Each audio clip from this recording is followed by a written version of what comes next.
vamos iniciar o nosso terceiro e último tópico da disciplina, que é o mais extenso mesmo, costumeiramente, que é o processo, né? Eu lhes disse que a teoria geral do processo, ela se dedica à análise de 3 institutos. Jurisdição, nós vimos no encontro presencial aí para a turma do MEI, o modo como eu entendo que eu e parcela da doutrina majoritaríssima entende que a jurisdição deve ser exercida no ordenamento constitucional brasileiro, basicamente pela observância das garantias fundamentais do processo, né? Nós temos um modelo constitucional de processo, falamos sobre isso. Falamos sobre competência, que é ali um puxadinho da jurisdição.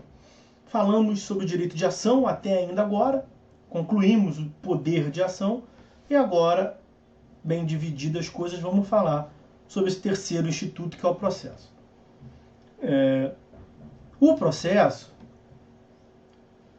em linhas gerais e em considerações introdutórias, o processo é mesmo um iter de ligação que basicamente leva ao start, ao momento inicial, o direito de ação, e leva até o momento final, que é o exercício da jurisdição. Eu acabei de falar ainda agora da ação, só porque tem a ver com a ideia dos institutos não serem estáticos. Eu vivo dizendo aqui, direito de ação, jurisdição. Os colegas adiantaram, salvo engano, da Tijuca, falaram aí que outro professor falou de tutela provisória, da urgência, da evidência. Veja, a jurisdição, ela é prestada com caráter de definitividade no final do procedimento. Mas nada impede que você tenha jurisdição prestada no curso do processo, né? E o direito de ação, mesma coisa. O direito de ação, a gente associa ele ao início do processo, que é quem tira o Estado juiz da inércia e faz o Estado agir. Daí direito de ação tem essa ideia de colocar em movimento que está inerte, trazer a ação. O direito de ação ele é muito bem representado na petição inicial, mas ele não se esgota na petição inicial. Então aqui ainda uma consideração sobre o direito de ação, até porque esses institutos se interligam. O direito de ação, a doutrina unanimemente afirma que o direito de ação ele não se esgota na petição inicial. Importante ter isso em mente. Toda vez que você vai a juízo manifestando uma pretensão, isto é, uma decorrência do direito de ação. Então percebam, o mais claro, petição inicial é direito de ação, naturalmente. Mas um exemplo que acaba sendo um óbvio ululante. O recurso é decorrência do direito de ação. Porque se você não interpuser o recurso, os senhores verão aqui, eu semana que vem vou dar aula de pós no módulo de recursos, processo nos tribunais. E lá eu falarei para a turma com mais devagar. Uma das finalidades do recurso, qual é? Evitar o trânsito em julgado, que é o efeito obstativo. Então gera um prolongamento do processo, no conceito do professor Zé Carlos Barbosa Moreira, né? Recurso é o remédio endoprocessual que visa impugnar a decisão para fins de reformar, invalidar, esclarecer ou integrar dentro do mesmo processo. O recurso é um fenômeno endoprocessual, portanto. E a finalidade do recurso, além de impugnar para reverter a decisão, é, como eu lhes disse ainda agora, evitar o trânsito em julgado. Olha a sutileza do nome, recurso. O procedimento já teve um curso e vai ter um novo curso. Ele vai recomeçar. Então acabou o procedimento. Imagina a apelação. Fica mais claro ainda na apelação, né? Apelação. Você recebeu a sentença, o juiz de primeiro grau proferiu a tutela jurisdicional. Acabou o ofício dele. Você interpõe recurso, você vai começar um novo procedimento. Você vai fazer com que o procedimento agora tenha um novo curso. Recurso perante o tribunal. Ao mesmo tempo que o processo se prolonga, se protrai no tempo, isso gera um recomeço do processo.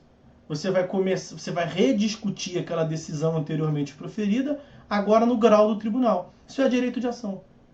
Não apenas quando as partes se comunicam com o juízo, de modo geral, por meio de petições. Quando você peticiona pedindo para produzir uma prova, Isso é uma decorrência do direito de ação. Então, o direito de ação é sempre que você manifesta uma pretensão em juízo. Na petição inicial, isso fica muito perceptível, muito claro, e você vai formular o seu pedido final, ali, o pedido meritório. Mas eu volto a dizer que em diversas manifestações isso ocorre. Disse isso porque eu sempre falo isso. Direito de ação, jurisdição que ligam um ao outro ao processo. Só que não se enganem achando que o direito de ação é só aqui e a jurisdição é só aqui, tá? Bom, mas em que pese isso demandar uma complementação, uma melhor explicação, isso não está errado. Realmente o direito de ação é quem dá o início ao processo e jurisdição é a tutela jurisdicional, o exercício final da jurisdição. Mesmo que não exclusivamente, isso está certo. E o que liga um ao outro é o processo. Só que o processo é um veículo de atuação de um poder estatal, né? Não podemos nunca esquecer que o juiz exerce jurisdição e que jurisdição é um ato de poder. É um agente do Estado investido do poder jurisdicional e ele desempenha uma atividade relevantíssima que nós aqui estudamos, inclusive nos finais de semana, como estamos aqui agora, né? E como toda função do Estado, a atividade, o desempenho de um poder, o exercício de um poder, deve ser justamente compatível com a ordem constitucional. Falei ainda há pouco das diversas garantias fundamentais do processo que vimos mais cedo, vimos no encontro anterior, relacionado à jurisdição. E a ideia de processo, justamente em função desta relevância, justamente pelo reconhecimento de que o processo é um veículo que viabiliza o exercício de um poder, ele passa por constante modificação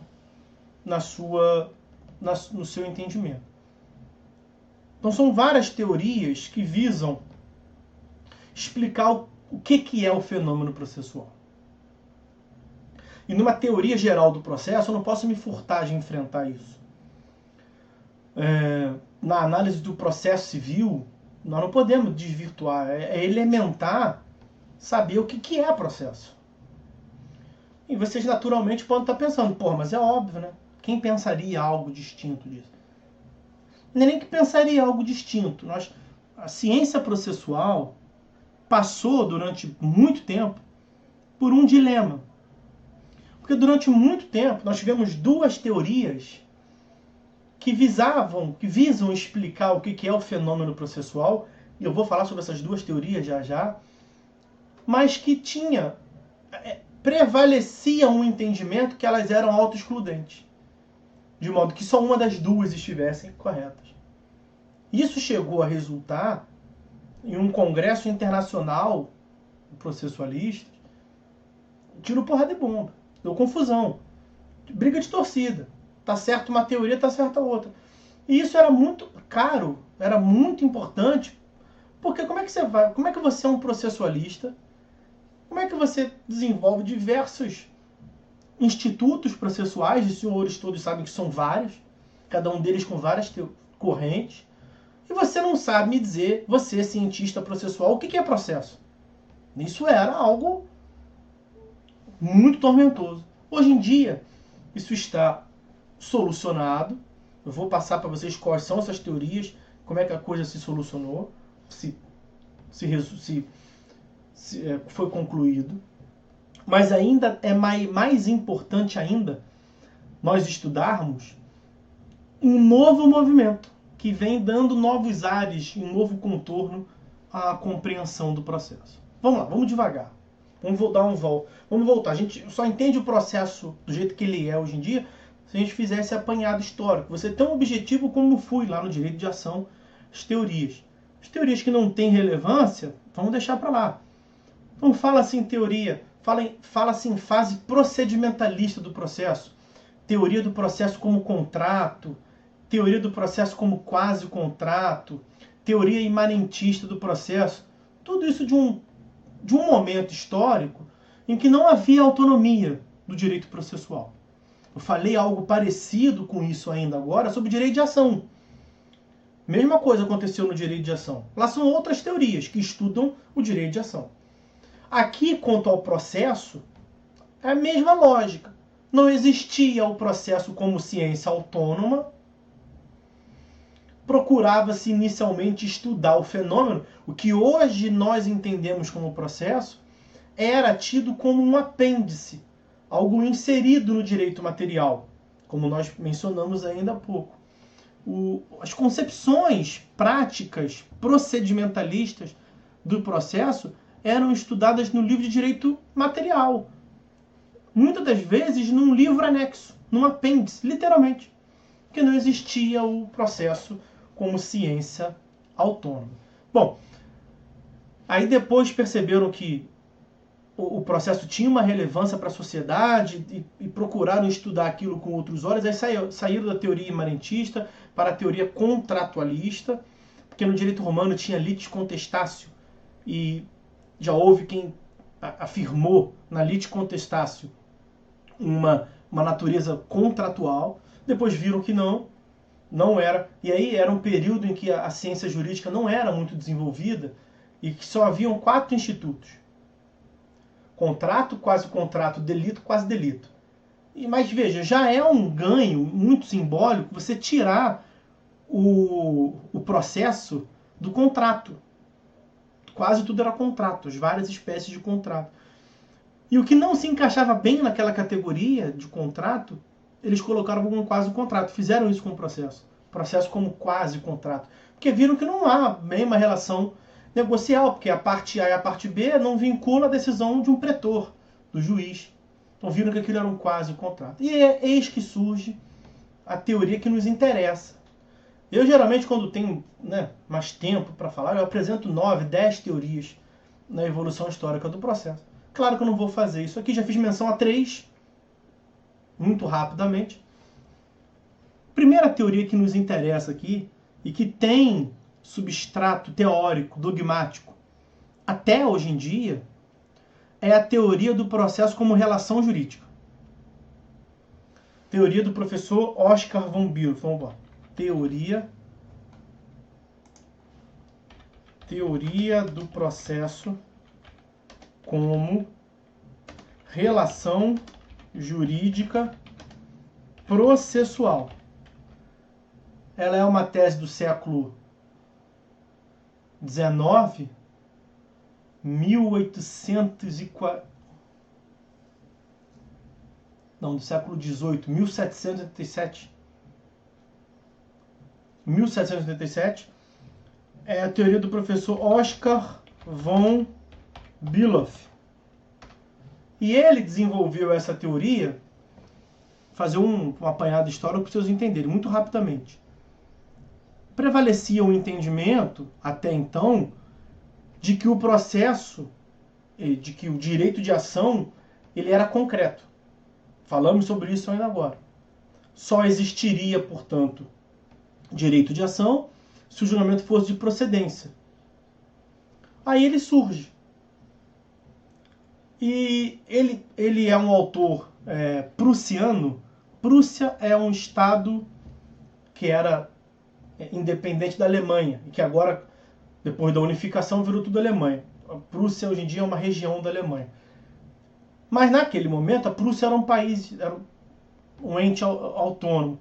Ele é um autor prussiano. Lá na Prússia se desenvolveu uma lei que afirmava a possibilidade de algo que hoje em dia não é muito normal, do juiz julgar extinto o processo pelo reconhecimento de um vício processual.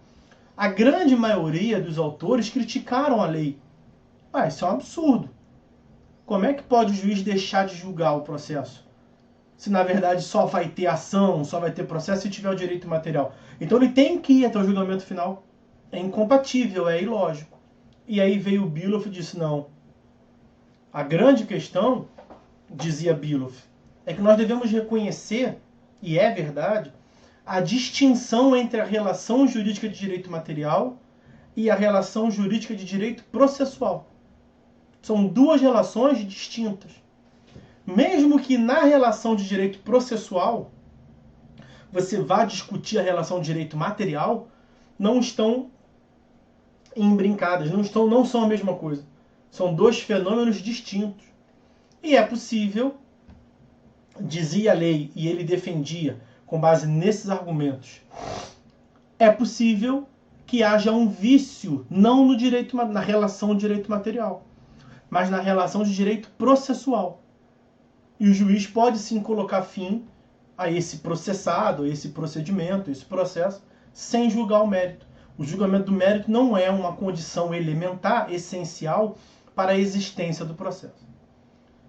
Ele afirmou isso num livro chamado Das Exceções e dos Pressupostos Processuais. Pressupostos processuais é um tópico que eu quero até abrir um parênteses para depois falar sobre pressupostos processuais. Falamos sobre condições da ação, vamos falar também sobre pressupostos processuais. Ele trouxe nessa obra. Uma obra elementar.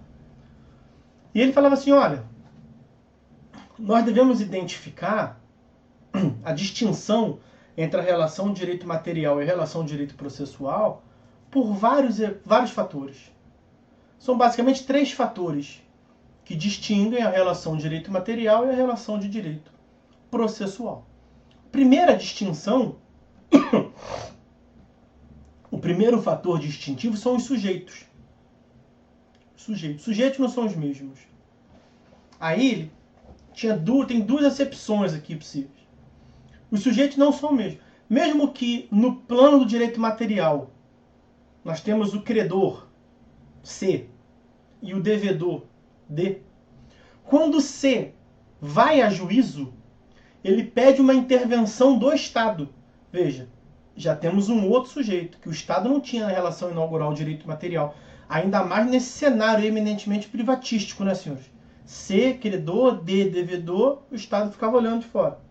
Na relação de direito material. Na relação de direito processual aparece o Estado. E mais, o credor, o demandante, o credor na relação de direito material, C, quando ele vai a juízo, ele não vai como credor. Ele vai como demandante. Muda a natureza jurídica da intervenção. Mesmo que seja o mesmo C contra o mesmo D em juízo, eles não são credores e devedores em juízo. Eles são demandantes e demandados. Um que formula o pedido a seu favor e o outro contra quem se formula o pedido. Demandante e demandado. E aí os senhores sabem, na legitimidade, com a evolução do processo, demonstrou-se que pode ser, inclusive, que não tenha esses sujeitos em juízo, porque pode ser um legitimado extraordinário que esteja em nome dele, atuando em juízo. Mas há uma distinção muito claramente entre a relação de direito material e a relação de direito processual. Isso fica ainda mais claro com a presença do Estado. A presença do Estado juiz. Porque mesmo que na relação de direito material tenha o Estado, você imagina, seja uma relação fiscal. Então o Estado já estava na relação de direito material, professor. Aí diria eu, não um Estado juiz. Não um Estado juiz. Aparece aqui na relação processual o Estado juiz. É um novo sujeito. E aí disse Biloff, veja bem, é um sujeito que é o Estado, e quando o Estado exerce jurisdição, ele está exercendo um poder. Aí olha o que ele trouxe. Ele criou a ciência. Esse livro aí das exceções e dos pressupostos processuais é considerada a certidão de nascimento da ciência processual. O cara criou a ciência processual. E ele, digo mais, é necessário criar uma outra ciência que tenha um paradigma totalmente diferente dessa que vocês têm aí, civilistas. Essa de direito material de vocês aí, beleza, sejam felizes. Mas nós estamos criando uma nova ciência aqui, que é uma ciência de direito público. Ele foi o embrião do surgimento do direito público, que não existia consolidado. Ele foi um dos autores que consolidou. Ciência processual como fenômeno à parte e vinculado ao direito público, porque atua não no interesse das partes, atua no interesse público. Então, essa é a primeira posição aí quanto aos sujeitos no tempo que nós temos aqui. Disse ele. Olha, tem mais. Quanto ao objeto, a atuação também é distinta das relações. Na relação de direito material, qual é a finalidade da relação? Fazer valer o direito material.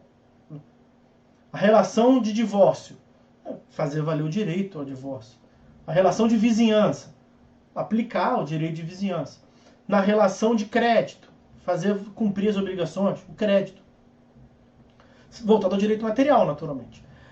Na relação processual, a função, o objetivo, a finalidade é o exercício da jurisdição. Em todo caso. Veio uma ação tributária, exercício da jurisdição. Vizinhança, jurisdição. Falência, jurisdição.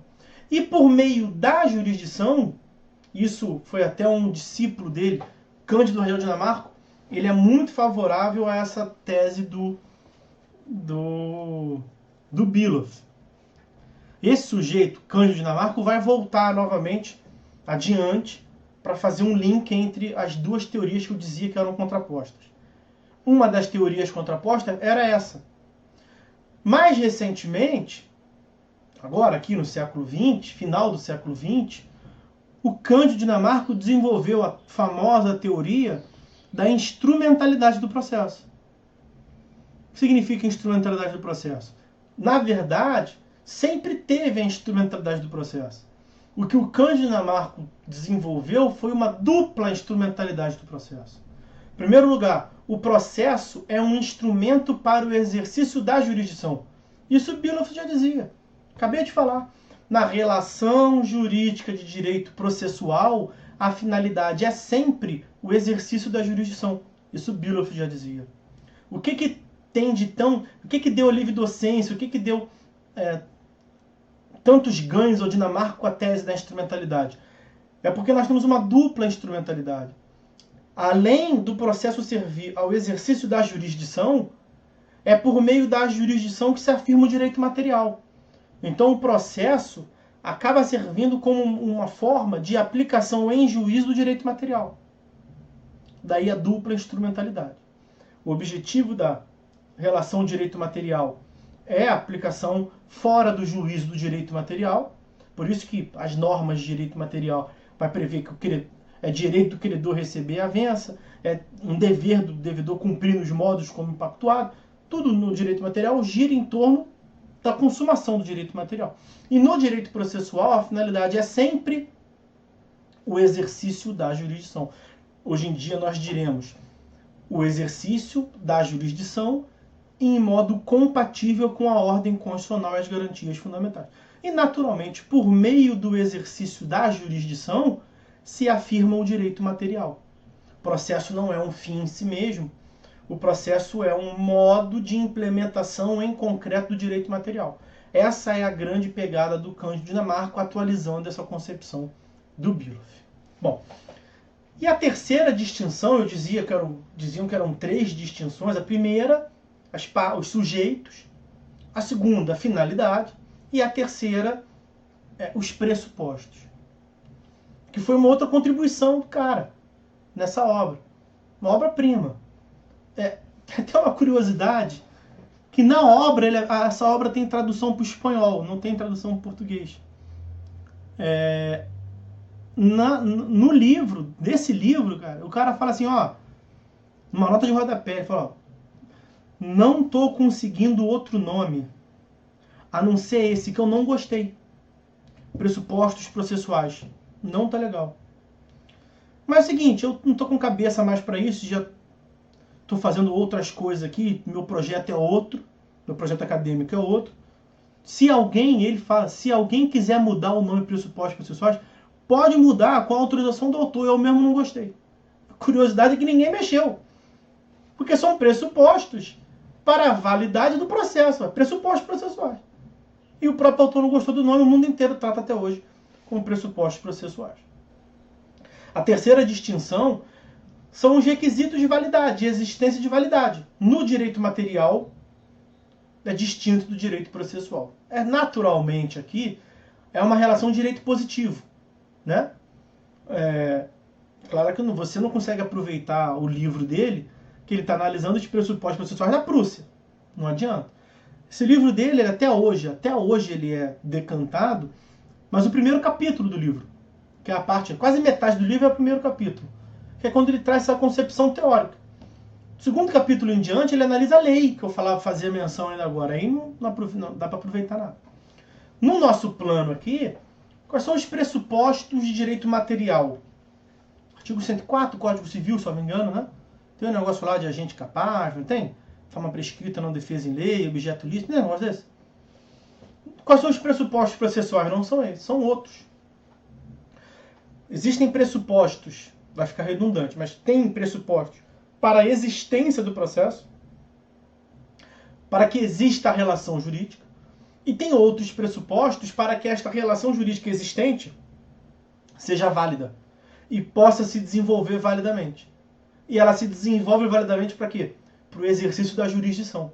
Então, a jurisdição para a jurisdição ser válida, é necessário que o processo se desenvolva de um modo válido. Ok? Então veja que os pressupostos são distintos. Nós não temos no pressuposto processual aqui um artigo para chamar de seu, como 104 do Código Civil. Pressupostos processuais? Estamos sem tempo aqui? Dá uma olhadinha no artigo tal do Código de Processo Civil. Não é assim. Tem muita coisa para falar de pressupostos processuais. Então, eu vou deixar um parênteses aqui. Esqueçam pressupostos processuais por hora. Vamos centrar aqui na ideia do cara de que a relação de direito processual é distinta da relação de direito material. Ok? Por esses fundamentos que eu falei. Sujeitos, objeto e pressupostos. Estava certo, naturalmente estava certo. Até hoje, é uma das teorias que influenciam no modo como se pensa o processo. Naturalmente, corretamente, ele afirmou que existe no processo uma relação jurídica que não é de direito material, mas de direito processual. E isso permanece válido até hoje. Logo depois dessa teoria dele, veio uma crítica. Um opositor acadêmico, essas rivalidades que tem, sempre existiu. Hans Goldsmith desenvolveu uma teoria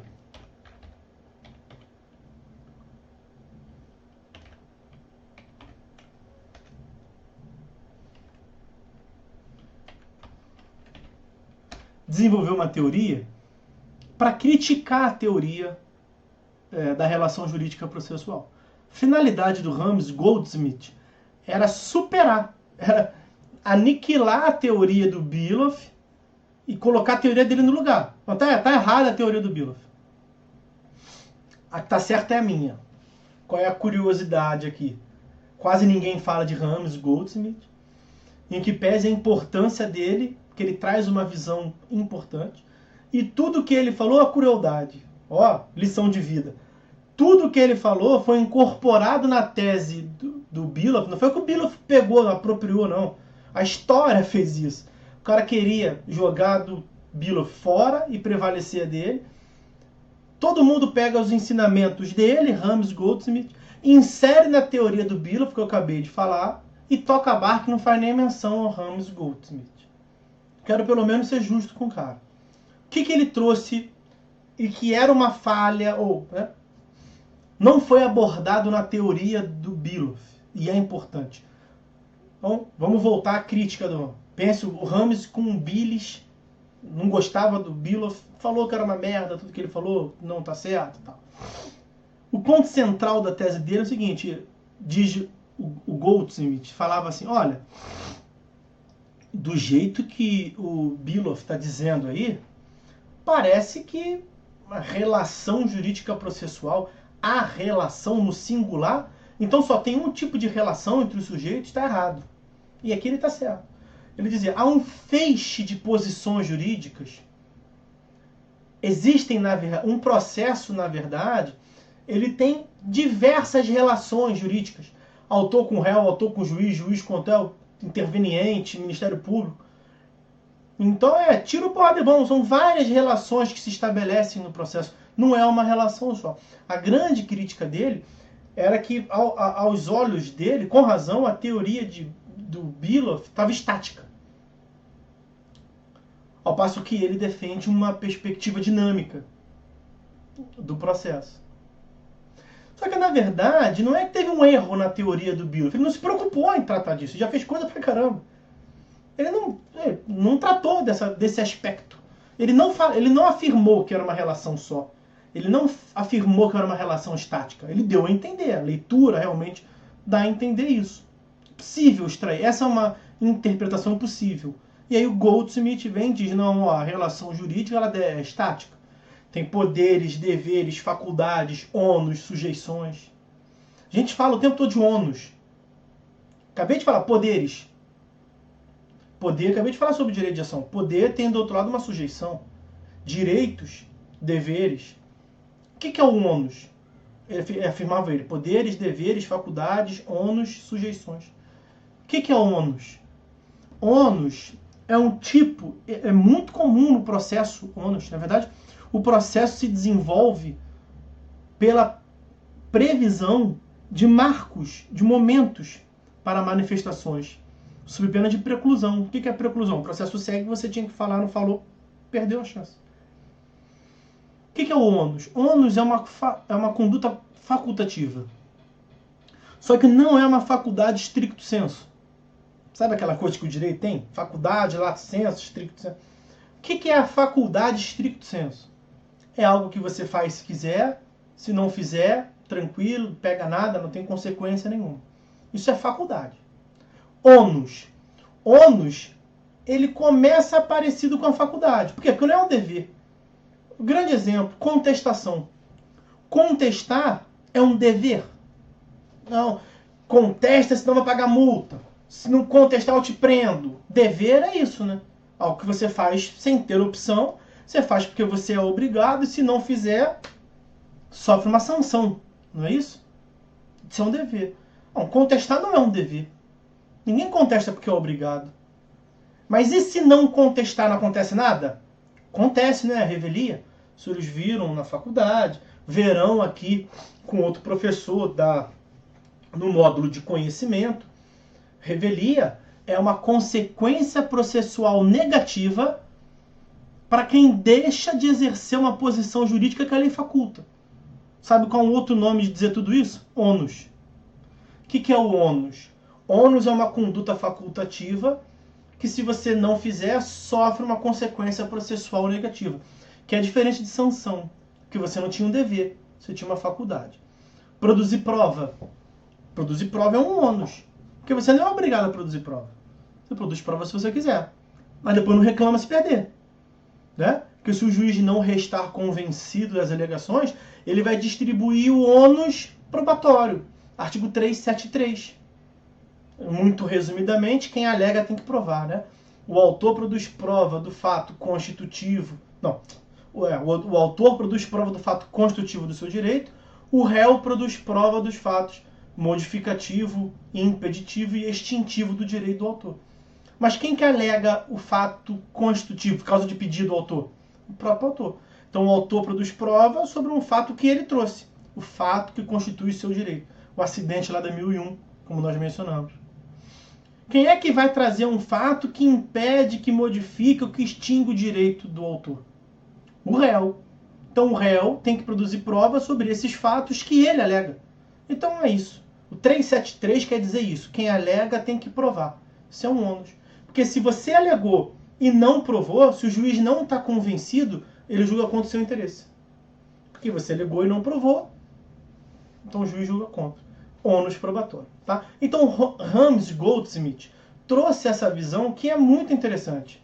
Hoje em dia, quando a gente fala que existe uma relação jurídica processual no processo, nós já sabemos que é uma relação jurídica dinâmica, com vários tipos de atribuições. Isto vê como é que vocês têm que buscar, muitas das vezes, olha o artigo 7º.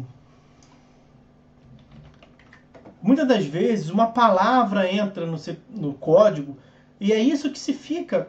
Há um ajuste de vontades ao elaborar um texto. Eu trabalhei, quando eu estava no doutorado, fiz algumas disciplinas na UERJ, que foi bem no período, para o meu imenso azar. e para minha imensa sorte, eu estava fazendo doutorado bem na época do código, do projeto do código. Então os senhores devem ter uma ideia do quanto que eu sofri. Fiz disciplina com o professor Fux, o professor Paulo César Pinheiro Carneiro, a Luiz Gonçalves. São pessoas que trabalharam, são baluartes do processo civil, que trabalharam no projeto do Senado. E a gente ficava acompanhando o que a Câmara trazia e tal. Então, nesse processo de proposições legislativas, cada um põe ali uma palavra que acha que é uma concepção teórica. Tá? Então, vejam o que eu estou falando. O artigo 7º. É assegurada às partes paridade de tratamento. Em relação a quê? Ué, não precisa nem falar, né? Se for uma relação estática, paridade de tratamento. Não. Olha a teoria de Ramos e Goldsmith no artigo 7º. Em relação ao exercício de direitos, faculdades, ônus, deveres, sanções processuais. São os diversos nichos de relações que podem se estabelecer no processo. Tá? Então está aí uma referência à teoria de Ramos Goldsmith. Bom, então quando eu digo que uma das concepções prevalecentes do processo é a ideia de teoria da relação jurídica processual, já é na perspectiva dinâmica, com ônus, poderes, deveres, faculdades, sujeições, direitos processuais. Tá? Bom, essa desde sempre, desde a edição do livro, foi a concepção prevalecente sobre processo civil, porque, como eu lhes disse, ele fez surgir a ciência processual. Durante muito tempo, então, era isso aí mesmo. Alguns vieram para criticar, mas foram absorvidos, como no caso do Ramos Goldsmith. Nós temos um autor contemporâneo que, na metade do século passado, trouxe um novo colorido para essa ideia, que foi o professor Hélio Fazzolari. Hélio Fazzolari, 1958, já algo bem mais próximo nosso aqui. 62 anos, com a chance do meu erro natural, mas eu deve ali em torno de 62 anos. É uma teoria recente, está engatinhando. Do ponto de vista histórico, não é praticamente nada, né? E o Hélio Fazzolari trouxe uma concepção que foi muito adotada pelos processualistas. Qual era a visão do Hélio Fazzolari? Além de tudo, além do acerto teórico, é bonita.